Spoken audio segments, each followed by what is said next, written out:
Hi students, welcome to economics online classes. సీరియల్గా మనం చాలా రోజుల నుంచి ఎకనామిక్స్ ఆన్లైన్ క్లాసెస్ మనం డిస్కషన్ చేస్తున్నాం. అందులో భాగంగానే సెకండ్ యూనిట్, ఫస్ట్ యూనిట్ని కంప్లీట్ చేసాం. సెకండ్ యూనిట్లోకి వచ్చేసాం మనం. ఈ సెకండ్ యూనిట్లో కూడా కొన్ని టాపిక్స్ మనం డిస్కషన్ చేసాం. ఇందులో జనాభా పరిణామ సిద్ధాంతం, జనన మరణాల రేటు అంటే జనాభా యొక్క వృద్ధి, తర్వాత జనాభా వృద్ధి అధికంగా ఉండడానికి గల కారణాలు అంటే జనాభా వేగంగా పెరగడానికి గల కారణాలు అనే అంశాలు డిస్కషన్ చేసాం. అయితే మనం ఇంతకుముందు టాపిక్లో డిస్కషన్ చేసినటువంటి ఒక కాన్సెప్ట్ ఏంటంటే మాల్థస్ చెప్పినటువంటి ఒక జనాభా పరిణామ సిద్ధాంతం. ఈ సిద్ధాంతం మొత్తం మాల్థస్ యొక్క జనాభా పరిణామ సిద్ధాంతంతో ముడిపడి ఉంది. అయితే ఈ జనాభా పరిణామ సిద్ధాంతంలో రెండవ దశ అతి భయంకరమైనటువంటి ఒక దశ. ఈ రెండవ దశలోనే జనాభా విస్ఫోటనం జరుగుతుంది. ఈ రెండవ దశలోనే మనమున్నాం. అంటే మనము జనాభా విస్ఫోటనంలో ఉన్నాం. మరి జనాభా విస్ఫోటనం అంటే ఏమిటి? జననాల సంఖ్య విపరీతంగా పెరగడం, మరణాల సంఖ్య వేగంగా తగ్గిపోవడం. ఇవి రెండు ఎక్కడైతే జరుగుతాయో, ఏ దశలోనైతే ఉంటుందో ఆ దశను జనాభా విస్ఫోటనము అంటాం. అంటే జనాభా బాగా పెరుగుతుంది కానీ చనిపోయే వారి సంఖ్య వేగంగా తగ్గుతుంది. అంటే ఎంత వేగంగా అయితే జనాభా పెరుగుతుందో అంత వేగంగా మరణాల సంఖ్య కూడా తగ్గిపోయే వారి సంఖ్య తగ్గుతుంది. అంటే తక్కువ మంది చనిపోతారు. దానితో జనాభా విపరీతంగా పెరుగుతుంది. మరి అవునండి, జనాభా పెరిగితే నష్టం ఏంటి అంటే జనాభా పెరుగుదలతో పాటు సమానంగా ఆహార పదార్థాలు పెరగాలి. మరి ఆహార పదార్థాల పెరుగుదల అనేది లేదు.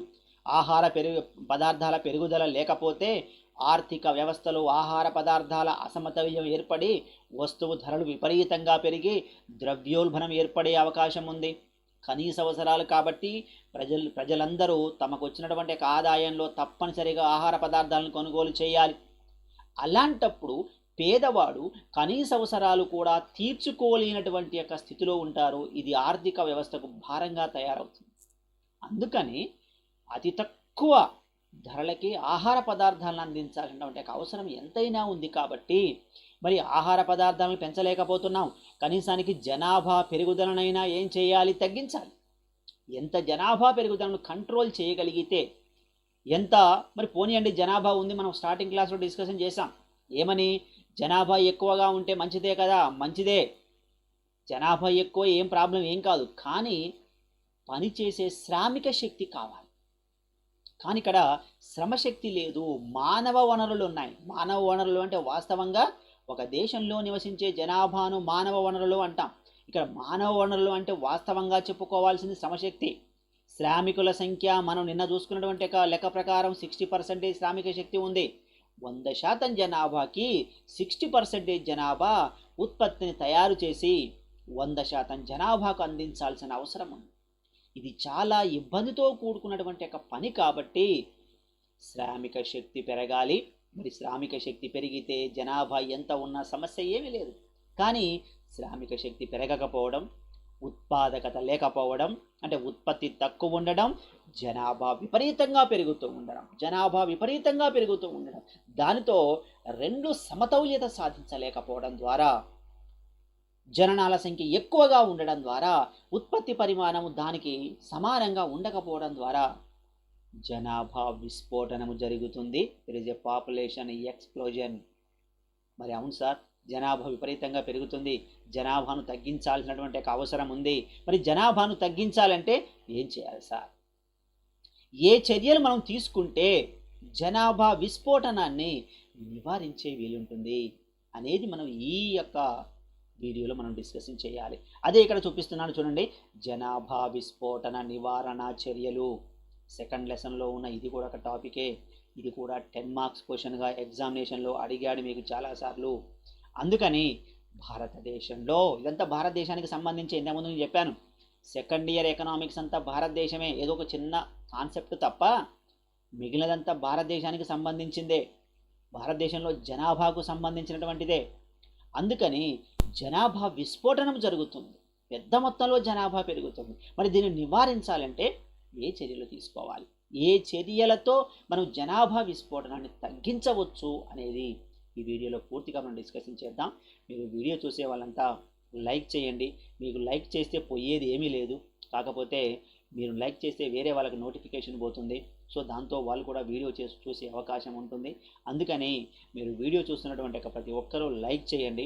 లైక్ చేస్తే మాకు సపోర్టింగ్గా ఉంటుంది. ఛానల్ని సపోర్ట్ చేయాలనుకునే వాళ్ళు లైక్ చేయండి, సబ్స్క్రైబ్ చేయండి, షేర్ చేయండి. మన ఛానల్ అనుకొని కొంచెం ఎంకరేజ్ చేయాలి. చాలాసార్లు చెప్పినాను. అదేవిధంగా ఛానల్ని సపోర్ట్ చేయండి. ఇది మనది ఛానల్, మీకు కావాల్సినటువంటి ఇన్ఫర్మేషన్ అందిస్తూ ఉన్నాను. కాబట్టి సీరియల్గా రెగ్యులర్గా మనకు క్లాసెస్ నడుస్తూ ఉన్నాయి, online classes, economics second year వాళ్ళకు. కాబట్టి మీరు ఎంత సపోర్ట్ చేస్తే అంత స్పోర్టివ్గా మీరు ఇంకా కొత్త కొత్త వీడియోస్ మీకు తీసుకొచ్చే వీలుంటుంది. కాబట్టి మీరు లైక్ చేయండి. లైక్ చేయకుండానే పోతున్నారు చాలామంది, వీడియో ఆపేస్తున్నారు. అందుకని లైక్ చేస్తే మీకు పోయేది ఏం లేదు, ఖర్చేమీ కాదు. కానీ ఇక్కడ ఒక లైక్ వల్ల వేరే వాళ్ళకు నోటిఫికేషన్ పోతే అది కొంచెం వాళ్ళకి యూజ్ అవుతుంది. సో మరి ఈ విధంగా మనము జనాభా విస్ఫోటనాన్ని ఎలా నివారించవచ్చు అనేది ఈ వీడియోలో మనం డిస్కషన్ చేద్దాం. చూడండి నెక్స్ట్ ఇందులో చూస్తే సహజంగా భారతదేశంలో జనాభా విస్ఫోటనము బాగా ఉంది. జనాభా విస్ఫోటనం ఎదుర్కోవాలి అంటే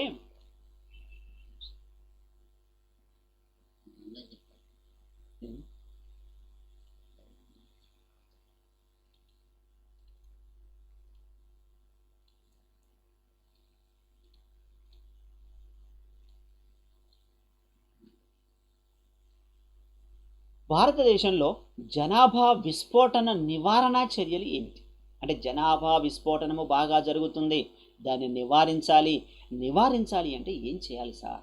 జనాభాను పెరగకుండా చేయాలి అంటే జనాభా విస్ఫోటనాన్ని, జనాభా పెరగటంలే విస్ఫోటనం జరుగుతుంది, పెద్ద మొత్తంలో పెరుగుతుంది, వేగంగా పెరుగుతుంది. దీన్ని ఎదుర్కోవడానికి మనకు 3 రకాలైనటువంటి చర్యలు ఉన్నాయి. ఏమిటా చర్యలు అంటే, 1 ఆర్థిక చర్యలు, 2 సాంఘిక చర్యలు, 3 కుటుంబ నియంత్రణ పథకం. ఈ 3 పద్ధతులను ఉపయోగించి భారతదేశంలో జనాభా విస్ఫోటనాన్ని మనము నివారించుకునే వీలుంటుంది. కాబట్టి ఈ 3 ముఖ్యమైనటువంటి మేజర్ అంశాల గురించి మనం సీరియల్గా ఈ వీడియోలో డిస్కషన్ చేద్దాం. సో జనాభా విస్ఫోటన నివారణ చర్యలు ఏ విధంగా అని చూస్తే, మొదటగా ఏమిటి? ఆర్థిక చర్యలు. మొదటి పాయింట్ ఏమిటి ఆర్థిక చర్యలు అని చూస్తే, చూడండి, ఆర్థిక చర్యల్లో పారిశ్రామిక రంగ విస్తరణ, ఉద్యోగాలను పొందడంలో ఉన్న సమస్యలు శ్రామికులకు తెలుసు. కాబట్టి కుటుంబ పరిమాణాన్ని తగ్గించుకోవడానికి శ్రద్ధ చూపిస్తారు. జీవన స్థాయిని పెంచుకోవడానికి కుటుంబ పరిమాణం తగ్గించుకోవాల్సినటువంటి అవసరాన్ని గుర్తిస్తారు. ఏం జరగాలి? జనాభా విస్ఫోటనం జరగాలంటే పారిశ్రామిక రంగ విస్తరణ జరగాలి. గ్రామీణ ప్రాంతంలో కూడా పరిశ్రమలు స్థాపించబడాలి. విద్య, వైద్య, రవాణా, కమ్యూనికేషన్, సమాచారం వంటి అవస్థాపన సౌకర్యాలు అభివృద్ధిలోకి తీసుకురావాలి. ప్రజలకు కావాల్సినటువంటి ఉద్యోగ అవకాశాలు కల్పించగలగాలి. వాళ్లకు కావలసినటువంటి జీవన ప్రమాణ స్థాయిలో మార్పు తీసుకురావచ్చు. అంటే పరిశ్రమలు స్థాపించగలిగితే ఏ ప్రాంతంలోనైతే, అంటే గ్రామీణ ప్రాంతంలో తక్కువగా ఉంటాయి, అప్పుడు జనాభా విస్ఫోటనం ఎక్కువగా గ్రామీణ ప్రాంతంలోనే ఎక్కువగా ఉంటుంది. ఎందుకంటే వాళ్ళు చదువు లేని వాళ్ళు, నిరక్షరాస్యులు, పేదరికంలో ఉన్నవారు, ఎక్కువ మంది పిల్లలుంటే ఎక్కువ ఆదాయం సంపాదించుకోవచ్చు అని ఆలోచించేటటువంటి వాళ్ళు. కాబట్టి ప్రభుత్వం ఏం చేయాలి? ఎక్కువ పరిశ్రమలు గ్రామీణ ప్రాంతంలో స్థాపించాలి, ఎక్కువ ఉపాధి అవకాశాలు గ్రామీణ ప్రాంతంలో పొందే విధంగా చూడాలి. అలా చేస్తున్నప్పుడు ఏమవుతుందంటే వాళ్ళ ఆదాయ స్థాయిలో మార్పులు వస్తాయి. ఆదాయంలో మార్పులు వచ్చినప్పుడు విద్యావకాశాలను మెరుగుపరుచుకుంటారు, వాళ్ళు కూడా చదువుకుంటారు, వాళ్ళు కూడా ఆరోగ్యంగా ఉంటారు. చదువుకున్నవాడు తెలివిగా ఆలోచిస్తాడు, తక్కువ మంది పిల్లల్ని కనడానికి ఇష్టపడతారు. అనా ఆ విద్యతో ఎక్కువ మంది పిల్లలు కంటాడు. అదే చదువుకున్నట్లయితే తన యొక్క కుటుంబ పరిమాణాన్ని తగ్గించుకోవడానికి ప్రయత్నం చేస్తాడు. కాబట్టి దేశంలో ఉండబడేటటువంటి గ్రామాల స్థాయిలో అదేవిధంగా ఎక్కడైతే ఎక్కువ మంది జనాభా ఉన్నారో, ఉద్యోగ అవకాశాలు లేవో అక్కడ పారిశ్రామిక రంగ విస్తరణ జరగాలి. మరి పారిశ్రామిక రంగ విస్తరణ జరగాలంటే ప్రభుత్వం పెద్ద మొత్తంలో పెట్టుబడులు కావాలి. మరి ఎవరు వస్తారండి? పట్టణ ప్రాంతంలోనైతే పరిశ్రమలు స్థాపించడానికి ఇష్టపడతారు. మరి గ్రామీణ ప్రాంతంలో ఎవరు పరిశ్రమలు స్థాపిస్తారు? ఒకవేళ స్థాపించారు అనుకోండి, అక్కడ అవస్థాపన సౌకర్యాలు ఉండవు. సపోజ్ నేనే ఉన్నాను, ఒక పరిశ్రమ పెడదాం అనుకుంటున్నాను. నేను పరిశ్రమ ఎక్కడ పెడతాను? పట్టణంలో పెడతాను. ఎందుకు? నాకు కావలసినటువంటి సౌకర్యాలన్నీ పట్టణంలో ఉన్నాయి కాబట్టి నేను పట్టణంలో పెట్టడానికి ఇంట్రెస్ట్ చూపిస్తాను. మరి పల్లెల్లో పెడితే నాకు ఏం జరుగుతుంది? కరెంటు సౌకర్యం ఉండదు, నీటి సౌకర్యం ఉండదు, మార్కెటింగ్ సదుపాయం ఉండదు, బ్యాంకు సౌకర్యం ఉండదు, రవాణా సౌకర్యం ఉండదు, రోడ్డు సౌకర్యం ఉండదు. ఇవన్నీ నాకు ఇబ్బందితో కూడుకున్న పని. నేను లక్షలు ఖర్చు పెట్టి ఒక పరిశ్రమ స్థాపించి ఇవన్నీ సౌకర్యాలు లేకుండా నేను పరిశ్రమను ఎలా స్థాపిస్తాను? అందుకని పారిశ్రామికీకరణ జరగాలంటే ప్రైవేటు వ్యక్తులు గ్రామీణ ప్రాంతంలో స్థాపించడం చాలా కష్టం. అందుకని ప్రభుత్వాలు ఏం చేయాలి అంటే గ్రామీణ ప్రాంతంలో వాళ్ళకు అవసరమయ్యేటటువంటి ఆదాయాన్ని సంపాదించుకోగలిగేటటువంటి పారిశ్రామిక విస్తరణ జరగాలి. పరిశ్రమలు భారీగా స్థాపించబడాలి.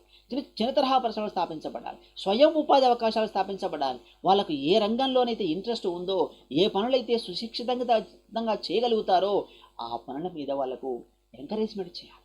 అంటే చిన్న పరిశ్రమలు, మధ్య తరహా పరిశ్రమలు గ్రామీణ ప్రాంతంలో వాళ్ళను స్థాపింపచేసి కల్పించి ఆ వస్తువులను ప్రభుత్వమే కొని మార్కెటింగ్ చేసే విధంగా వాళ్ళకు అవకాశాలు కల్పించాలి. ఆ విధంగా అవకాశం కల్పిస్తే తప్పకుండా గ్రామీణ ప్రాంతంలో ఉన్నటువంటి వాళ్ళకు కూడా ఉద్యోగ అవకాశాలు దొరికి వాళ్ళకి ఆదాయ స్థాయి పెరిగి జననాల రేటును తగ్గిస్తారు. ఇది ఒక కారణం. అందుకని ప్రభుత్వాలు వేగంగా పారిశ్రామిక రంగ విస్తరణ చేయాలి. గ్రామీణ ప్రాంతంలో పరిశ్రమలు ఎక్కువగా స్థాపించాలి. వాటి నిర్వహణ చేపట్టాలి. ఆ పరిశ్రమలలో ఆ ప్రాంతంలో ఉన్న వారికి ఉద్యోగ అవకాశాలు కల్పించాలి. ఇలాంటివన్నీ ఎంత వేగవంతం చేయగలిగితే, కానీ ప్రభుత్వాలు ఏం చేస్తున్నాయి? పెట్టుబడులు లేవు, ఉచితాలకు డబ్బులు ఇస్తున్నాయి, దానికి ఉచితం దీనికి ఉచితం అని ప్రభుత్వాలకు డబ్బులు పంచిపెడుతున్నాయి. మరి ప్రభుత్వాలకు డబ్బులు పంచిపెడితే ఈ పారిశ్రామిక సేవారంగ విస్తరణ కోసం డబ్బులు ఎక్కడి నుంచి వస్తాయి? ఈ కష్టంతో కూడుకున్నటువంటి పని. అందుకని ప్రభుత్వాలు ఏం చేయాలి? ఉచితం అనేటటువంటి విధానాన్ని వదిలేయాలి. ఉచితాన్ని వదిలేసి ఉపాధి కల్పించేటటువంటి మార్గాలను అన్వేషించాలి. ఆ మార్గాల దిశగా ప్రయత్నం చేయాలి. పారిశ్రామికీకరణ సాధించాలి. చిన్న, భారీ, మధ్య తరహా కుటీర పరిశ్రమలు గ్రామీణ ప్రాంతాల్లో ఎక్కువగా స్థాపించాలి. కుటీర పరిశ్రమ మీద ఆధారపడ్డ వారికి అవకాశాలు కల్పించాలి. మార్కెటింగ్ సదుపాయాన్ని కల్పించాలి. ఆ విధంగా చేస్తే తప్పకుండా జనాభా విస్ఫోటనాన్ని తగ్గించే వీలుంటుంది. అందుకని ముందు వాళ్ళకు విద్యా అవకాశాలు, వాళ్ళకు కావాల్సినటువంటి ఆదాయ స్థాయిలు, ఇవి రెండు ముఖ్యమైనటువంటి కారకాలు జనాభా వృద్ధిని తగ్గించడానికి. ఇవి రెండు ఎంత ఎక్కువ అందిస్తే అంత జనాభా విస్ఫోటనాన్ని మనం తగ్గించుకునేటువంటి వీలు కలుగుతుంది. అందుకే ప్రభుత్వాలు ఏం చేయాలి? ఆర్థికపరమైనటువంటి చర్యల్లో పారిశ్రామిక రంగ విస్తరణ జరగాలి. పరిశ్రమలు ఎక్కువగా స్థాపించబడాలి. ఇది మొదటిది. రెండు, ఉద్యోగ అవకాశ కల్పన. ఇంతకుముందు చెప్పాను, ఎక్కువ మందికి ఉద్యోగ అవకాశాలు కల్పించాలి. నగరీకరణ అన్నాం, పారిశ్రామికీకరణ అన్నాం. నగరీకరణ అంటే ఏమిటి? ఇంతకుముందు కూడా చెప్పాను వీడియోలను. అంటే గ్రామాలు నగరాలుగా మారిపోవడం. గ్రామాలు నగరాలుగా ఎప్పుడు మారిపోతాయి? పారిశ్రామిక రంగం మీద ఆధారపడే, సేవా రంగం మీద ఆధారపడే వారి సంఖ్య పెరగాలి. అంటే గ్రామీణ ప్రాంతంలో ఎక్కువ మంది వ్యవసాయ రంగం మీద ఆధారపడి ఉంటారు. వ్యవసాయ రంగం మీద ఆధారపడి ఉన్నా వచ్చే ఉత్పత్తి తక్కువ. కాబట్టి వ్యవసాయ రంగం నుంచి ఆ గ్రామం ఏ రంగంగా మారాలి? మార్పు కోరుకోవాలి. పారిశ్రామిక సేవా రంగాల వైపు మళ్ళాలి. అలా ఎప్పుడైతే పారిశ్రామిక సేవా రంగాల వైపు మల్లుతుందో తప్పకుండా ఆ ప్రాంతం గ్రామం నుంచి నగరంగా అభివృద్ధి జరుగుతుంది. ఎప్పుడైతే నగరంగా చెందుతుందో విద్యా అవకాశాలు అభివృద్ధి చెందుతాయి, రవాణా సౌకర్యాలు అభివృద్ధి చెందుతాయి, విద్యుత్ శక్తి సౌకర్యం అభివృద్ధి చెందుతుంది, తర్వాత కమ్యూనికేషన్ సౌకర్యం అభివృద్ధి చెందుతుంది, బ్యాంకింగ్ సదుపాయాలు అభివృద్ధి చెందుతాయి. దాంతో ఇవన్నీ కల్పించబడతాయి. కాబట్టి ఉద్యోగ అవకాశాల కల్పన జరుగుతుంది. ఉద్యోగ అవకాశాల కల్పన వల్ల వాళ్లకు ఆదాయాలు పెరుగుతాయి. ఎవరైతే పేదరికంలో ఉన్నారో, దారిద్ర్యాన్ని అనుభవిస్తున్నారో, దరిద్రం కాదు దారిద్ర్యం అనుభవిస్తున్నారో వారిని ఉద్యోగాలు కల్పించి ఆదాయాలు పెంచి వాళ్ళు దారిద్ర్య రేఖ నుంచి బయటికి తీసుకొచ్చే వీలుంటుంది, మనం పేదరికాన్ని తగ్గించేటటువంటి ఒక వీలుంటుంది. అందుకే ఎంత ఉద్యోగ కల్పన చేస్తే అంత జనాభా విస్ఫోటనం అనేటటువంటిది తగ్గుతుంది. కానీ గవర్నమెంట్ ప్రభుత్వాలు ఉద్యోగ అవకాశాలను కల్పించలేకపోతున్నాయి. అదేవిధంగా స్వయం ఉపాధి అవకాశాలను ప్రజలు చేపట్టలేకపోతున్నారు. ఎందుకు? పరిశ్రమలతో పోటీ పడలేకపోతున్నారు. ఆ పరిశ్రమల నుంచి వచ్చేటటువంటి వస్తువుల ధరలు తక్కువగా ఉన్నాయి, చేతి ద్వారా తయారు చేసిన వస్తువుల ధరలు ఎక్కువగా ఉన్నాయి. దాంతో చేసేది లేక వృత్తి పనిని మానేసి, కుటీర పరిశ్రమను మానేసి వాళ్ళు నిరుద్యోగులుగా మారిపోతున్నారు. ఆదాయం లేదు, వాళ్ళు పేదరికంలో పడిపోతున్నారు. భారతదేశంలో పేదరికపు స్థాయి పెరిగిపోతుంది. అందుకని ఏం జరగాలి? ఉద్యోగ అవకాశాల కల్పన జరగాలి. ఎక్కువ మందికి ఉద్యోగ అవకాశాలు కల్పించాలి. ఎంతమందికి ఏముందండి, మనుషులు ఎక్కువగా ఉన్నారు, జనాభా ఎక్కువగా ఉంది, అందరికి ఉద్యోగం ఇస్తే అందరికీ ఆదాయం వస్తుంది. అందరికీ ఆదాయం వస్తే అందరి జీవన ప్రమాణ స్థాయి పెరుగుతుంది. అందరి జీవన ప్రమాణ స్థాయి పెరిగితే అభివృద్ధి జరిగినట్టే. అందుకని ఇక్కడ ఉద్యోగ అవకాశాల కల్పన జరగాలి, నగరీకరణ జరగాలి, పారిశ్రామికీకరణ జరగాలి. అంటే పరిశ్రమల సంఖ్య పెరగాలి. ఎన్ని పరిశ్రమలు పెరుగుతాయో అంత ఎక్కువగా ఉద్యోగ అవకాశాలు కల్పించబడతాయి. అందుకని ఇక్కడ కావాల్సినటువంటి యొక్క ఆర్థిక చర్యల్లో ప్రభుత్వాలు ఎక్కువగా ఉద్యోగ అవకాశాలు, ఉద్యోగం అంటే గవర్నమెంట్ ఉద్యోగమే కాదండి, గుర్తుపెట్టుకోండి. ఏదైనా ఒక పని చేసి ఆదాయాన్ని సంపాదించేవాని ఉద్యోగి అంటాం. ఏదైనా ఏ పనైనా చేయొచ్చు, అది ప్రభుత్వ రంగంలో చేయొచ్చు, ప్రైవేట్ రంగంలో చేయొచ్చు, ఏ రంగంలోనే చేయొచ్చు. ఏదైనా ఒక పని చేసి ఆదాయం సంపాదించే వ్యక్తిని ఉద్యోగి అంటాం. మరి అలాంటి ఉద్యోగ అవకాశాలు, ఉపాధి అవకాశాలు ప్రభుత్వం కల్పించాలి. అవకాశాలను వాళ్ళకు అందేటట్టు చేయాలి. అప్పుడు మాత్రమే వాళ్ళకు అవగాహన పెరిగి ఆదాయాలు పెరిగి జనాభా విస్ఫోటనాన్ని తగ్గించే వీలుంటుంది. ఇది కూడా ఒక రకమైనటువంటి యొక్క చర్యగా మనం చెప్పుకోవచ్చు. తర్వాత సమత్వంతో కూడుకున్న ఆదాయ పంపిణీ, పేదరిక నిర్మూలన. పేద ప్రజలు కనీస జీవన సదుపాయాలు లభిస్తే ఎక్కువ పిల్లల్ని పొందే అధిక నిర్బంధం ఉంది. ఎంతమంది పిల్లల్ని కలిగి ఉండాలో ఆలోచించడమే కాక పిల్లలకు సౌకర్యవంతమైనటువంటి జీవితాన్ని అందించే ప్రయత్నం చేస్తారు. ఈ మార్పుల కోసం సమత్వంతో కూడినటువంటి ఒక ఆదాయ పంపిణీ, జీవనానికి తగిన వేతనంతో కూడినటువంటి ఒక పని హక్కు ఉండాలి. అంటే ఇక్కడ ఏం జరగాలి? ఆడ మగ సమానమైన ఆదాయాన్ని పొందాలి. ఆడ మగ విచక్షణ లేకుండా ఉండాలి. మగవారితో పాటు సమానంగా అన్ని రంగాలలో ఆడవారికి కూడా సమాన ప్రాధాన్యతనిస్తూ వారి ఆదాయాన్ని కూడా సమానంగా ఇవ్వాలి. కానీ ఆ పరిస్థితి లేదు. మగవాళ్ళకి వేతనాలు ఎక్కువ ఇస్తున్నారు, ఆడవాళ్ళకి వేతనాలు తక్కువ ఇస్తున్నారు.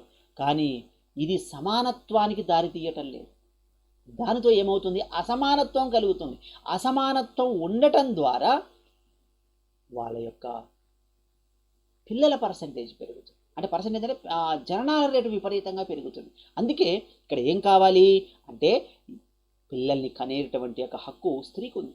ఎంతమంది పిల్లలు పొందాలని ఆలోచించే శక్తి ఒక స్త్రీకి మాత్రమే ఉండాలి. అత్త కనమన్నదనో, లేకపోతే మా వద్దంటాడో ఇబ్బంది పడతాడనో, లేకపోతే వంశం మోసేవాడు లేడనో పిల్లల కండం కాదు. ఎంతమంది పిల్లలు ఉండాలి నిర్ణయించుకోవాల్సింది ఒక స్త్రీ మాత్రం. కానీ అలాంటి స్వేచ్ఛ లేదు. ఎందుకు? ఆడవారికి సమాన అవకాశాలు లేవు. మగవారు ఎక్కువ, ఆడవారు తక్కువ అనేటువంటి ఒక అభిప్రాయాలు ఉన్నాయి. ఆ తేడాన్ని మనం చూపిస్తున్నాం. మగపిల్లలకు అవకాశాలు ఎక్కువ ఇస్తున్నాం, ఆడపిల్లలకు అవకాశాలు తక్కువ ఇస్తున్నాం. ఆడపిల్లలను తక్కువ చదివిస్తున్నాం, మగపిల్లలను ఎక్కువ చదివిస్తున్నాం. ఆడవాళ్ళనగానే అవసరం లేదు, వాళ్ళకంతా ప్రాధాన్యత ఇవ్వాల్సిన అవసరం లేదు అని వాళ్ళని తక్కువ చేస్తున్నాం. మగవాళ్ళతో పాటు సమానంగా అవకాశాలు లభించటం లేదు. అందుకే మరి వాళ్ళకు శక్తి ఉంది, వాళ్ళకు యుక్తి ఉంది, వాళ్ళకు ఆలోచన ఉంది, వాళ్ళు ఉత్పత్తి కార్యకలాపాల్లో పాల్గొనగలిగే సామర్థ్యం ఉంది. మనం చూస్తున్నాం ఎన్నో రంగాల్లో విజయాలు సాధిస్తున్నారు ఆడవాళ్ళు. కానీ ఇక్కడ సమాన పంపిణీ లేదు. పంపిణీ లేదంటే డబ్బులు రావడం, జీతాలు రావడం లేదు. ఫర్ ఎగ్జాంపుల్ చెప్తాను మీకు అర్థం కావడం కోసం. ఒక వ్యక్తి ఉన్నాడు అనుకుందాం. ఒక వ్యక్తి భార్య భర్త టిఫిన్ తీసుకొని అంటే బాక్స్ తీసుకొని మధ్యాహ్నం పూట ఇక్కడే ఉండాలి కదా, పని చేయటానికి పట్టణానికి వచ్చారు అనుకుందామండి. పని చేయటానికి పట్టణానికి వచ్చారు, బాక్స్ కట్టుకున్నారు, భర్త భార్య ఇద్దరు వచ్చారు. ఒక వ్యక్తి పని చేయించుకోవడానికి తీసుకెళ్తున్నాడు వాళ్ళిద్దరిని, భార్య భర్తని. సపోజు మగవాడికి రోజుకు 500 రూపాయలు ఇస్తున్నారు అనుకుందాం, ఇది తక్కువే అనుకుందాం, రోజుకు 500 రూపాయలు ఇస్తాము అని మాట్లాడుకున్నారు. ఆడవాళ్ళకి ఎంత ఇస్తారు? సమానంగా ఇస్తారా? ఇవ్వరు. అంటే మగవాళ్ళకు 500, ఆడవాళ్లకు 300 రూపాయలు. మరి పని ఎవరు ఎక్కువ చేస్తారు? ఆడవాళ్ళు ఎక్కువ చేస్తారు. కానీ తీసుకునే వేతనం మాత్రం ఎవరికి ఎక్కువగా ఉంది? మగవాళ్ళకి ఎక్కువగా ఉంది. అంటే మగవాళ్ళకు ఎక్కువ ఆదాయం ఉంది, వేతనం ఇస్తున్నారు, ఆడవాళ్ళు తక్కువ వేతనాన్ని పొందుతున్నారు. ఇక్కడ సమానత లేదే. సరే, సాయంత్రం దాకా పనిచేశారు, ఉదయం నడిచి వచ్చారు కాబట్టి సాయంత్రం పూట వాళ్ళు ఏమన్నారు, ఏమంటే బస్ ఎక్కిపోదాం మన ఊరికి, పనిచేసి అలసిపోయాం కదా అని బస్ స్టాండ్కి వెళ్ళారు. బస్ ఎక్కారు. బస్ ఎక్కితే టికెట్ ఎంత? 10 రూపాయలు. వాళ్ళు ఎంత ఇచ్చారు? 15 రూపాయలు ఇచ్చారు. అదేంది? మగవాయనకు 10 రూపాయలు, అందులో ఆడవాళ్ళకు సగం కాబట్టి 5 రూపాయలు. అంటే టికెట్ ఎంత కొట్టాలి? మగవానికి ఎంత కొట్టారు? 10 రూపాయలు. ఆడవాళ్ళకి ఎంత కొట్టాలి? 5 రూపాయలు. అదేంది? అవును, మరి కూలి ఇచ్చే కాడ అలాగే ఇచ్చారు కదా. మగవాళ్ళకి ఎంత ఇచ్చారు? 500 ఇచ్చారు. ఆడవాళ్ళకి ఎంత ఇచ్చారు? 300 ఇచ్చారు. మరి సమానంగా ఇవ్వలేదే. మరి ఆర్టీసీలో ఊరికి వెళ్ళటానికి సమానం ఏంది? మగ ఆయనకి ఎక్కువ 10 రూపాయలు, వాస్తవంగా టికెట్ 10 రూపాయలు. నేను ఆడపిల్లని, నేను 5 రూపాయల టికెట్ లేదా 6 రూపాయలు అనుకో, 6 రూపాయల టికెట్. మరి అక్కడ విచక్షణ ఎందుకు లేదు? అంటే ఇక్కడ ఉద్దేశం ఏమిటి? ప్రభుత్వం దృష్టిలో అంతా సమానమే. ప్రభుత్వం దృష్టిలో ఆడ మగ సమానమే. కానీ ఇక్కడ పని దగ్గరకు వచ్చేసరికి నువ్వు ఆడ, నీకు తక్కువ వేతనం ఇవ్వాలి, నువ్వు మగ, ఎక్కువ వేతనం ఇదనే పంపిణీ అంటే అదే.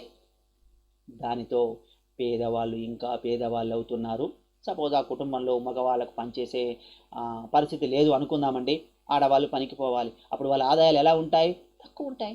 మరి తక్కువ ఆదాయంతో జీవన ప్రమాణ స్థాయిని ఎలా సాగించగలుగుతారు? కనీస అవసరాలు ఎలా తీర్చుకోగలుగుతారు? తర్వాత వాళ్ళకు కావాల్సినటువంటి యొక్క మెరుగైనటువంటి యొక్క జీవితాన్ని ఎలా పొందగలుగుతారు? విద్య, వైద్య, రవాణా, కమ్యూనికేషన్, కరెంటు, ఇలాంటి ఫెసిలిటీస్ ఎలా పొందగలుగుతారు? తక్కువ ఆదాయాన్ని పొందినప్పుడు తక్కువ ఆదాయంతో సౌకర్యాలను, అవసరాలను ఎలా పొందగలుగుతారు? చాలా కష్టంతో కూడుకున్నటువంటి ఒక పని. అందుకని వాళ్ళు ఏం చేస్తారంటే ఆ వచ్చినటువంటి ఒక కొద్దిపాటి ఆదాయంతో కనీస అవసరాలు తీర్చుకొని మిగిలినవి వదిలేస్తాయి. దాంతో వాళ్ళకు ఆదాయం లేక పేదరికంలో మగ్గుతారు. ఒక్కొక్క రోజు ఆ ఆదాయం కూడా రాకపోతే తినడానికి తిండి లేక, కనీస అవసరాలు తీర్చుకోలేక కడు పేదరికంలో మగ్గుతూ ఉన్నారు. కాబట్టి ప్రభుత్వాలు ఏం చేయాలి? ఇతోధికంగా వాళ్ళకు సహాయాన్ని అందించాలి, వాళ్ళకు అవకాశాలను వెతికి పట్టుకోవాలి. వాళ్ళకు కావాల్సినటువంటి యొక్క అర్హత ప్రకారం ఆడ మగ అనే తేడా లేకుండా సమాన పంపిణీ జరగాలి. అందరికీ సమానంగా వేతనాలు, జీతాలు, కూలీలు సమానంగా ఇవ్వాలి, మగవాళ్ళతో పాటు సమానంగా ఆడవాళ్లకు. అప్పుడు మాత్రమే అందరూ ఆదాయాలు పెరిగి, అందరూ జీవన ప్రమాణ స్థాయి పెరిగి వాళ్ళకు విద్యా అవకాశాలను నేర్చుకుంటారు, చదువుకుంటారు, వైద్య సదుపాయం పొందుతారు. దాంతో తక్కువ మంది పిల్లల్ని కంటారు.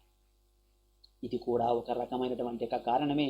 కాబట్టి సమత్వంతో కూడుకున్న ఆదాయ పంపిణీ, పేదరిక నిర్మూలన చేయగలిగితే తప్పకుండా మనం జనాభాను విస్ఫోటనాన్ని మనం తగ్గించేటటువంటి ఒక వీలు ఉంటుంది. అందుకని ఇది కూడా ఒక రకమైనటువంటి ఒక చర్య, ఆర్థిక పరమైనటువంటి ఒక చర్యలో ఇది ఒక భాగం. తర్వాత సాంఘిక చర్య. సాంఘిక చర్యలు అంటే సామాజిక అంశాలు ఏమున్నాయి? జనాభా విస్ఫోటనం అనేది ఆర్థిక సమస్యే కాకుండా సాంఘిక సమస్య కూడా. ఇది ఒక సాంఘిక దురాచారం.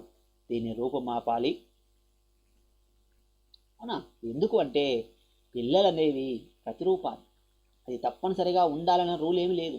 కానీ ఇక్కడ ఏం జరుగుతుంది అంటే విద్యా అవకాశాలు లేకపోవడం. ఎందుకు ఎక్కువ మంది పిల్లల్ని కంటున్నారు? జననాల రేటు ఎందుకు ఎక్కువగా ఉంది? విద్యా అవకాశాలు. ఇంతకుముందు కూడా చాలాసార్లు చెప్పాను ఈ పాయింట్ని. ఏమని? వివాహాలు ఆలస్యంగా చేసుకోకపోవడం, తర్వాత చిన్న కుటుంబాలకు ప్రాధాన్యతనివ్వడం, సాంప్రదాయాలు, మూఢనమ్మకాలను మార్చివేసే విధంగా కుటుంబ నియంత్రణ వైపు ప్రేరేపించటం, బాలబాలికలకు పాఠశాలలు, కళాశాలకు వెళ్తే వివాహం ఆలస్యంగా జరిగి తద్వారా స్త్రీలలో పునరుత్పత్తి కాలం తగ్గుతుంది. ముందు జరగాల్సింది ఏంటంటే విద్య. చిన్నతనం నుంచే, పుట్టిన కానించే వాళ్ళకు విద్యా అవకాశాలు కల్పించాలి, వాళ్ళను చదువుకోనివ్వాలి. ఎంత స్త్రీ ఎదగగలిగితే, ఎంత స్త్రీ విద్యావకాశాలు కాగలిగితే ఆ కుటుంబాన్ని విద్యావంతులను చేస్తుంది, సమాజాన్ని విద్యావంతం చేస్తుంది, తనకు ఎంతమంది పిల్లలు ఉండాలో తను అవగాహన కలిగి ఉంటుంది, ఒక కుటుంబాన్ని ఆదర్శంగా తీర్చిదిద్దుతుంది. అంత సామర్థ్యం ఒక స్త్రీకి ఉంది. కానీ ఇక్కడ సమానత్వం, సాంఘిక సమానత్వం లేదు. ఆడ తక్కువ, మగ ఎక్కువ. మగవాళ్ళు చెప్పినట్టే ఆడవాళ్ళు వినాలి, ఆడవాళ్ళకు స్వాతంత్రం లేదు, సమాన ఆదాయ పంపిణీ కూడా లేదు. ఇంతకుముందు అనుకున్నాం. అందుకని విద్యావకాశాలు పెరిగితే, విద్య ఉంటే తప్పకుండా వాళ్ళ యొక్క ఆలోచన విధానంలో మార్పులు వస్తాయి. చిన్న ఎగ్జాంపుల్ చెప్తాను. విద్య అనేది ఎలా అని అంటే, సపోజు ఒక స్టూడెంటు కాలేజీలో చదువుకుంటున్నాడు. ఏం చదువుతున్నాడు? ఇంటర్మీడియట్ సెకండ్ ఇయర్ చదువుతున్నాడు అనుకుందాం. ఇంటర్మీడియట్ సెకండ్ ఇయర్ చదువుతుంటే వాళ్ళమ్మ ఊర్లో ఉండి పని చేసుకొని కష్టపడుతూ ఆ అబ్బాయిని చదివిస్తుంది, హాస్టల్లో ఉంచింది అనుకుందాం. మా అబ్బాయిని చూద్దాము అని అమ్మ కాలేజీకి వచ్చింది. చదువుకోలేదు కాబట్టి ఆమె ప్రిన్సిపాల్ రూమ్లో వచ్చి ప్రిన్సిపాల్ దగ్గర ఇలా చేతులు కట్టుకొని ఒక పక్క నిలబడుతుంది. ప్రిన్సిపాల్ ఏమంటాడు? కూర్చోండి అమ్మ అంటాడు. కానీ కూర్చోకుండా ఒక పక్కన నిలబడుతుంది. ఎందుకు? నేను కూర్చోకూడదు, నాకు అవకాశం లేదు, అవునా, నేను తక్కువ అనే ఫీలింగ్ ఏదైతే ఉందో, ఎందుకుంది? అవగాహన లేదు. దాంతో మాట్లాడాల్సినటువంటి ఒక విషయాలు ప్రిన్సిపాల్తో మాట్లాడి, కొడుకున్నట్లయితే అతనితో మాట్లాడి ఆ తర్వాత అక్కడి నుంచి వెళ్ళిపోతుంది, ఇంటికి వెళ్ళిపోతుంది. చదువులేని తల్లి. అదే ఒక చదువుకున్న తల్లి ఉంది అనుకుందాం. ఉదాహరణ, చదువుకున్న తల్లి ఏం చేస్తుంది? డైరెక్ట్గా వచ్చి ప్రిన్సిపాల్కి ఎదురుగా కూర్చుంటుంది. ఎందుకు? నేను ఆడంటే తక్కువ కాదు, నేను సమానమే, నేను కూడా ప్రిన్సిపాల్ ఎదురుగా కూర్చొని మాట్లాడవచ్చు అనే అవగాహన వాళ్ళకు ఉంది కాబట్టి. అంటే ఎలా వచ్చింది? విద్య. నాకు హక్కు ఉంది, విద్య వల్ల తెలిసింది. అదే ఇంతకు ముందు వచ్చిన ఆవిడ ఏం చేసింది? కూర్చోలే. అంటే ఆమెకు హక్కు గురించి తెలియదు, నేను కూర్చోవచ్చు అనే అవగాహన ఆమెకు లేదంటే నిరక్షరాస్యురాలు. అంటే ఒక స్త్రీ విద్యావంతురాలైతే తమకు రావాల్సిన హక్కుల గురించి పోరాడతారు, తమకు జరగాల్సినటువంటి యొక్క మేలు గురించి పోరాడతారు, తమకు జరగాల్సినటువంటి యొక్క అవసరాన్ని గుర్తెరుగుతారు. అందులో భాగంగానే తక్కువ మంది పిల్లల్ని కట్టాలి. అందుకే ఇక్కడ ఏం జరగాలి? విద్యావకాశాలు పెంపొందింప చేయాలి, అమ్మాయిలను కూడా చదువుకోనివ్వాలి. అదేవిధంగా వాళ్ళకు ఎక్కువ కాలం విద్యావకాశాల్లో మునగలిగితే వివాహం మీద ఆలోచన ఉండదు కాబట్టి వాళ్ళకు పెళ్ళిళ్ళు జరగవు, దాంతో జననాల రేటు తక్కువగా ఉంటుంది. అర్థమైందా? అందుకని చిన్నతనం నుంచే అమ్మాయిలైనా అబ్బాయిలైనా సమాన ప్రాతిపదికన చూడాలి, వాళ్ళకు చదువు అవకాశాలు కల్పింప చేయాలి. ఎప్పుడైతే చదువు బాగా నేర్పిస్తామో వాళ్ళకి అవకాశాలు తెలుస్తాయి, వాళ్ళ హక్కులు తెలుస్తాయి. దాంతోపాటు మూఢనమ్మకాలను వాళ్ళు వదిలేస్తారు. సాంప్రదాయం, కట్టుబాట్లు, ఆచారం ఇవన్నీ మనం నిర్దేశించుకున్నటువంటివే. ఒక సమాజం కట్టు తప్పకుండా, ఒక సమాజం విచ్చలవిడి కాకుండా మనకై మనం ఏర్పాటు చేసుకున్నటువంటిదే ఒక కట్టుబాటు. ఆ కట్టుబాటు, ఒక విషయం గుర్తుపెట్టుకోండి, మూఢనమ్మకమైన, ఆచారమైన, సాంప్రదాయమైన ఏదైనా మన ఎదుగుదల ఉండే విధంగా ఉండాలి. కానీ మన ఎదుగుదలను నాశనం చేసే విధంగా ఏ సాంప్రదాయం ఉండకూడదు. ఇవి ఆర్థికాభివృద్ధికి చాలా దోహదకారిగా ఉంటాయి. ఇది మంచి సంస్కారం కాదు. సపోజ్ అంతకుముందు భర్త చనిపోతే భార్య ఎలాంటి శుభకార్యాలకు వచ్చేది కాదు. అంటే ఇప్పటి కూడా రావట్లేదు అనుకోండి, కాస్త ఇప్పుడు జనాల్లో కాస్త మార్పు వచ్చింది. భర్త చనిపోతే భార్య మళ్ళీ పెళ్లి చేసుకునేది కాదు, జీవితాంతం ఆమె పెళ్లి లేకుండానే ఉండేది. కానీ సంఘ సంస్కర్తలు వచ్చారు, రాజా రామ్మోహన్ రాయ్, కందుకూరి వీరేశలింగం వంటి చదువుకున్నటువంటి ఒక మేధావులు వచ్చారు, సమాజాన్ని సంస్కరించారు. సంస్కారం అంటే మార్పు. ఏంటి?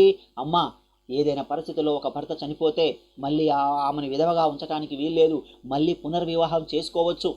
చూడండి, అంటే సమాజంలో మనం ఏది అనుకుంటే అదే కట్టుబాటు. ఆ కట్టుబాటు అనేది మనల్ని శ్రేయస్సు పెంచేదిగా ఉండాలే కానీ మన అభివృద్ధిని మనల్ని కుంగదీసేదిగా ఉండకూడదు, మన జీవితాన్ని నాశనం చేసేదిగా ఉండకూడదు. భర్త చనిపోతే భర్తతో పాటు భార్య కూడా చేతిలో పడి చనిపోవాలి. ఇది ఒక సాంప్రదాయం, హిందూ సాంప్రదాయం. మరి ఇప్పుడు ఎందుకో చనిపోవటం లేదే?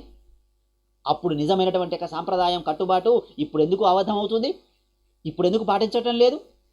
అది సాంప్రదాయం కాదా? అప్పుడు మనం దాన్ని ఉపయోగించలేదా? మరి ఇప్పుడు ఎందుకు ఉపయోగించుకోలేకపోతున్నాం?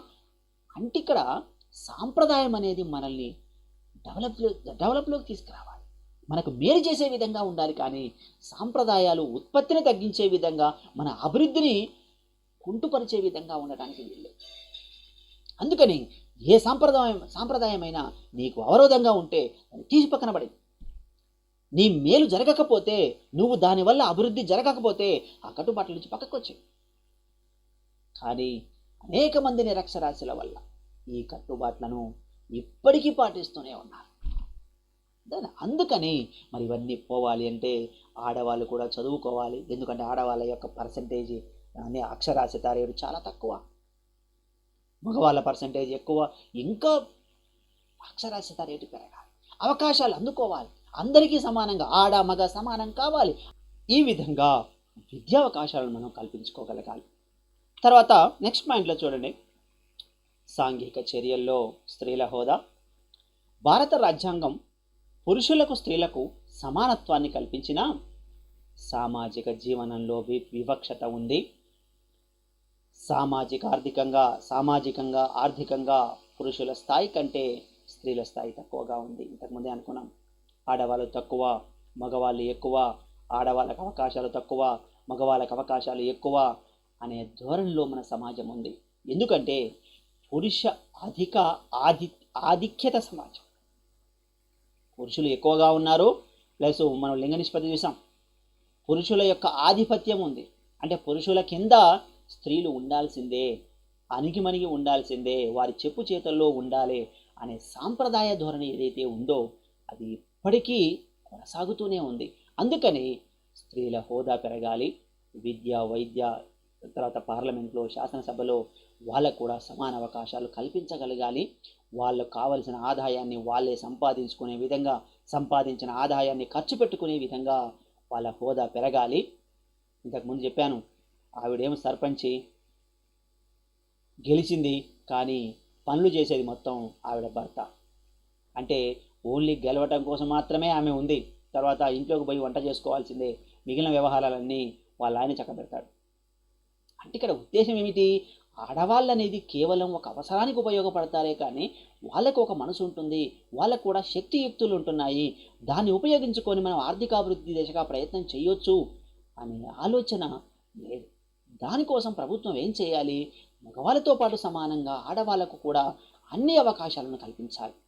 దాంతోపాటు విద్యా అవకాశాలు, వైద్య అవకాశాలు, రవాణా సౌకర్యాలు, అవస్థాపన సౌకర్యాలు, కీలక అంశాలు ఎంత ఎక్కువగా వాళ్లకు అవగాహన కల్పిస్తే వాళ్ళ యొక్క హోదా పెరుగుతుంది. వాళ్ళు కూడా స్వతంత్రంగా నిర్ణయాలు తీసుకోగలిగే సామర్థ్యం కూడా వాళ్ళకి పెరుగుతుంది. దాంతో ఆదాయాలు పెరిగి తలసరి ఆదాయం పెరుగుతుంది. తలసరి ఆదాయం పెరిగితే జీడిపి పెరుగుతుంది.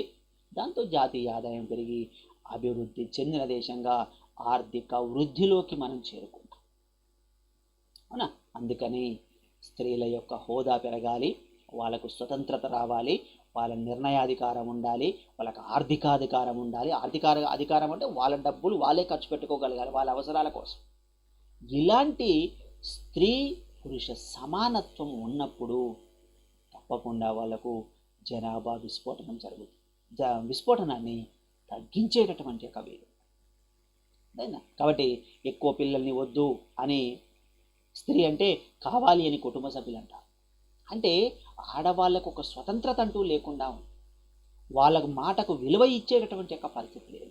దాంతో ఏమవుతుందంటే వాళ్ళకు మాట చెల్లుబాటు కాకపోవడం ద్వారా, వాళ్ళు చదువుకోలేకపోవడం ద్వారా వాళ్ళకు రావాల్సినటువంటి యొక్క హక్కులు, వాళ్ళు పొందాల్సినటువంటి యొక్క అధికారాలు వాళ్ళు పొందలేక జననాల రేటు విపరీతంగా పెరుగుతుంది.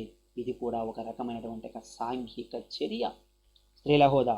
తర్వాత వివాహ వయస్సు. సాంఘిక అంశాలలో వివాహ వయస్సు అంటే భారతదేశంలో సగటున వివాహ వయసు చాలా తక్కువ. పురుషుల కనీస వివాహ వయసు 18 సంవత్సరాలుండే, స్త్రీలకు 15 సంవత్సరాలు ఉండే. ఈ చట్టాన్ని సవరించి ఇప్పుడు ఏం చేశారంటే అబ్బాయిలకు 21 సంవత్సరాలు, అమ్మాయిలకు 18 సంవత్సరాలుగా నిర్ణయించారు. అయితే గ్రామీణ ప్రాంతంలో ఇప్పటికీ ఆడవాళ్లకు అభద్రతా భావం ఉంది. ఎందుకు అంటే వాళ్ళు నిరక్షరాస్యులు, చట్టాల గురించి అవగాహన లేదు, వాటి గురించి పరిజ్ఞానం లేదు, వాటిని సమర్థవంతంగా ఎదుర్కొనేటువంటి యొక్క శక్తి వాళ్ళకు లేదు. దాంతో వాళ్ళు అనేక రకాలైనటువంటి యొక్క దాడులకు గురవుతున్నారు. అందుకే ఇక్కడ ఏం చేయాలి? వివాహ వయసు పెంచాలి. ఆడ మగ వివాహ వయసు ఎక్కువ చేయాలి. మన పాతకాలంలో చదువుకుంటాం, బాల్య వివాహాలు అంటాం. బాల్య వివాహాలు అంటే చిన్నతనంలోనే పెళ్ళిళ్ళు చేసేవారు.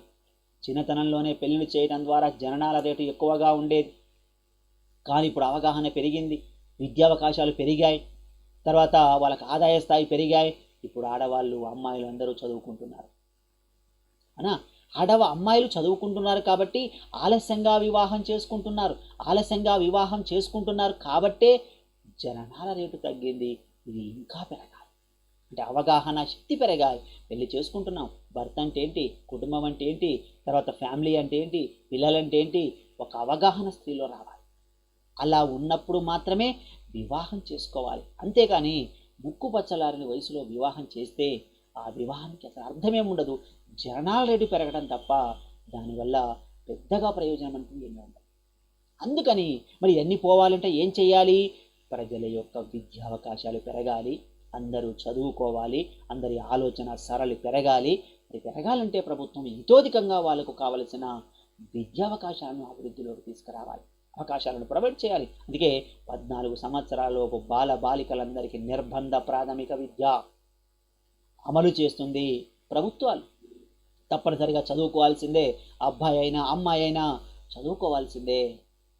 అందుకని వివాహ వయసును ఇంతకుముందు కాలంలో చిన్నతనంలో వివాహాలు చేసుకునేవారు. కానీ ఇప్పుడు ఆడపిల్లలు కూడా లేదు, నేను చదువుకోవాలి, నా కాళ్ళ మీద నిలబడాలి, ఏదైనా ఉద్యోగాన్ని సంపాదించాలి అని తమ కాళ్ళ మీద తాము నిలబడుతున్నారు, ఆదాయాన్ని సంపాదిస్తున్నారు. పురుషులతో పాటు మేము కూడా ఒక ఉద్యోగం సంపాదిస్తే మాకు భద్రత ఉంటుంది, మాకు కూడా ఆర్థిక నిర్ణయాధికారం ఉంటుంది, మా డబ్బులు మేమే ఖర్చు పెట్టుకోవచ్చు, ప్రతిదానికి భర్త మీద ఆధారపడాల్సిన, కుటుంబం మీద ఆధారపడాల్సిన అవసరం మాకు లేదు అనే స్వతంత్రత ఇప్పటి అమ్మాయిల్లో వచ్చింది. ఎలా వచ్చింది? అది చదువుకోవటం. అందుకని ఇక్కడ చదువుకున్నట్లయితే వివాహ వయసును పెంచుకోవచ్చు, ఆలస్యంగా వివాహం చేసుకుంటారు, పిల్లలు జనన రేటు తక్కువగా ఉంటుంది. అందుకని ఇది కూడా ఒక రకమైనటువంటి యొక్క సాంఘిక చర్య. కాబట్టి ప్రభుత్వాలు ఆ దిశగా ప్రయత్నం చేయాలి. వాళ్లకు కేజీ నుంచి పీజీ వరకు ఉచిత విద్యా విధానాన్ని ప్రవేశపెట్టాలి, వాళ్లకు సాంఘిక రక్షణ కల్పించాలి, అదేవిధంగా చట్టాల గురించి అవగాహన కల్పించాలి, సామాజిక భద్రత కల్పించాలి, వాళ్ళకి కావాల్సినటువంటి ఒక అవగాహన, అవేర్నెస్, సెక్యూరిటీ ప్రభుత్వాలు కల్పించాలి. అలా చేస్తే తప్పకుండా జనాభా విస్ఫోటనాన్ని మనం నివారించవచ్చు. అత్తవారింటి నుంచి బాధలు, భర్త నుంచి బాధలు, అదేవిధంగా కుటుంబం నుంచి బాధలు, తర్వాత సమస్యలు లేకుండా చూసుకోవాలి. అది చేయాల్సినటువంటి ఒక బాధ్యత ప్రభుత్వాల మీద ఉంటుంది.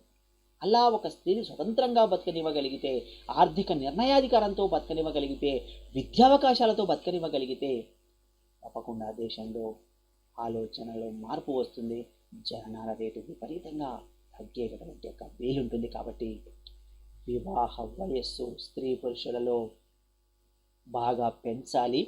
ఇది సరిపోదు, ఇది ఏదో నామినల్గా ఇచ్చారు, అది బేసిక్ అన్నమాట. స్టార్టింగ్ ఇంతకన్నా ఎక్కువ వివాహ వయసు ఏమనుకుంటారు? మా కొడుకుకు పెళ్లి చేయాలి, మా అమ్మాయిలకు పెళ్లి చేయాలి, మా అబ్బాయిలకు పెళ్లి చేయాలి, తొందరగా చేయాలి అని తల్లిదండ్రులు ఆరాటపడుతుంటారు. కానీ దానివల్ల పెద్దగా ప్రయోజనం ఏమీ ఉండదు. అందుకని మగవాళ్ళైనా ఆడవాళ్ళైనా వివాహ వయసు వచ్చేంత వరకు వెయిట్ చేసి, వివాహం తప్పనిసరి కాదు, ఇంతకుముందు అనుకున్నాం వివాహం చేసుకోవాలన్న రూల్ ఏమి లేదు, వివాహమే జీవితం కాదు, అది ఒక జీవితంలో ఒక భాగం మాత్రమే. కానీ అలాంటి ఆలోచన లేదు ప్రజల్లో. ఖచ్చితంగా పెళ్ళిళ్ళు చేసుకోవాలనేటువంటి ఒక ఆలోచనతో ఉంది. కాబట్టి ఈ వివాహ సగటు వయసును పెంచితే తప్పకుండా మనము ఈ యొక్క జనాభా విస్ఫోటనాన్ని తగ్గించుకునేటువంటి ఒక వీలుంటుంది. ఇది ఒకటి. తర్వాత కుటుంబ నియంత్రణ పథకాలు. ప్రభుత్వం ఏం చేస్తుంది? పెళ్ళి లేనటువంటి యొక్క భార్యాభర్తలకు కుటుంబ నియంత్రణ ఆపరేషన్ చేయిస్తుంది. అందుకే సహజంగా ఇప్పటికీ ఊళ్ళలో అంటుంటారు, దేవుడిచ్చే పిల్లలమ్మ వద్దనకూడదు, తప్పు. ఇలాంటి సాంప్రదాయ ధోరణి ఏదైతే ఉందో ఇది జనాభాను ఇంకా పెంచే వీలుంటుంది. అందుకని ప్రభుత్వం ఏం చేయాలి? ఇతోధికంగా ప్రచారాన్ని చేయాలి. ప్రజలలో అవగాహన కల్పించాలి, ప్రజలకు కావలసినటువంటి యొక్క సమాచారాన్ని ఇవ్వగలగాలి. ఎంత సమాచారం ఎక్కువ ఇస్తే వాళ్ళకు అంత అవగాహన ఏర్పడి జనాభాను, జననాల రేటును తగ్గించే అవకాశం ఉంటుంది లేదా వీలు కలుగుతుంది. మరి ఏం చేయాలి సార్ కుటుంబ నియంత్రణ పథకాలలో అని చూస్తే, మొదటిది ప్రభుత్వ సమాచార పథకం. దీంట్లో పునరుత్పత్తి దశలో ఉన్న వివాహిత జంటలకు కుటుంబ నియంత్రణ పథకం వల్ల ఉపయోగాలు తెలియచేయాలి. వారికి సామాజిక స్పృహ స్థాయిని పెంచాలి, కుటుంబ నియంత్రణకున్న ప్రాధాన్యతను తెలియచేయాలి, అనేక రకాలైనటువంటి సాధనాలను ఉపయోగించాలి. చూడండి ఎంత సింపుల్గా ఉందో. వాళ్ళకు కుటుంబ నియంత్రణ గురించి అవగాహన కల్పించాలి, కుటుంబ నియంత్రణ ప్రాధాన్యతను వాళ్ళు గుర్తించేటట్టు చేయాలి, చిన్న కుటుంబం వల్ల కలిగే మేలును, దానివల్ల వచ్చేటటువంటి ప్రయోజనాలను వాళ్ళకు అర్థమయ్యే విధంగా చెప్పాలి. దాంతో ప్రభుత్వం సమాచారం అందించగలగాలి. అర్థమైంది? ఎవరైతే జంటలు ఉన్నారో ఆ జంటలకు ఎంతమంది పిల్లల్ని కనాలి, ఒకరు లేదా ఇద్దరు, అంతకు మంచి పిల్లలు వద్దు అనే అవగాహన వాళ్ళకు కలిగించేటట్టు చేయాలి. ఎప్పుడు వస్తుంది ఇది? చదువుకున్న వాళ్ళు ఉన్నట్లు. ఒకవేళ చదువుకున్న అవగాహన లోపంతో ఉన్నా తప్పకుండా ప్రభుత్వం ఏం చేయాలి? సమాచారాన్ని అందించాలి. అదేనా?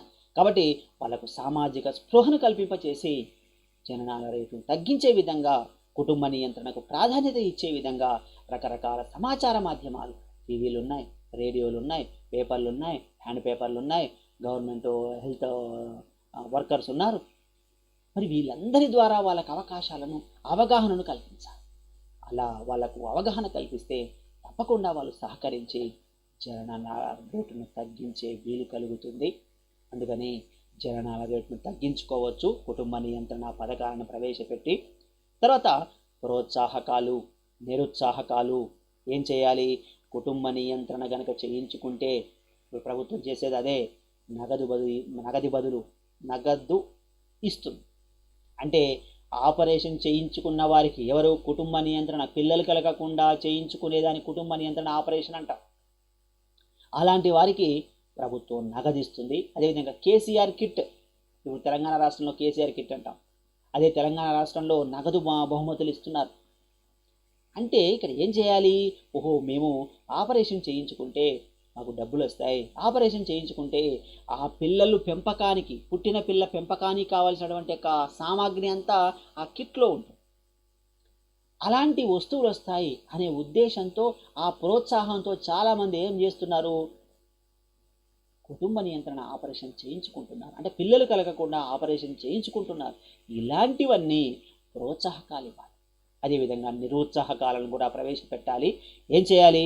ఎవరైతే కుటుంబ నియంత్రణ ఆపరేషన్ చేయించుకోరో వాళ్లకు రేషన్ కార్డ్ చేయటం, శాసనసభలో పోటీ చేయకుండా వాళ్ళను అనర్హులుగా ప్రకటించటం, తర్వాత ప్రభుత్వం ఇచ్చేటటువంటి రాయితీలను ఆపివేయటం లేదా వాటిని తగ్గించటం, లేదు వాళ్ళను ఏదో రకంగా కుటుంబ నియంత్రణ చేసుకునే విధంగా వాళ్ళకు అవగాహన కల్పించటం, లాంటి చర్యలు ఏవైతే ఉన్నాయో ఇవి తప్పకుండా జననాల రేటును తగ్గించేటటువంటి అవకాశం ఉంటుంది. అందుకని ప్రోత్సాహకాలు ఇవ్వాలి, నిరుత్సాహకాలు ఇవ్వాలి. ప్రోత్సాహకాలు అంటే వాళ్ళకు డబ్బులు ఇవ్వాలి, వాళ్ళకు కావాల్సిన పనిముట్లను ఇవ్వాలి. పనిముట్లు అంటే అవి కిట్స్ ఇవ్వాలి, సామాగ్రిని ఇవ్వాలి. ఎవరైతే ఇంట్రెస్ట్ లేదో వాళ్ళకు అవకాశాలను తీసివేయాలి. అలా చేస్తే తప్పకుండా అవగాహన కలిగి కుటుంబ నియంత్రణ చేయించుకోవాలా అనే అవగాహన కలిగి వాళ్ళు జననాల రేటును, కుటుంబ నియంత్రణను ప్రోత్సహించుకునేటువంటి వీలు కలుగుతుంది. కాబట్టి ఈ దిశగా ప్రభుత్వాలు ప్రయత్నం చేయాలి.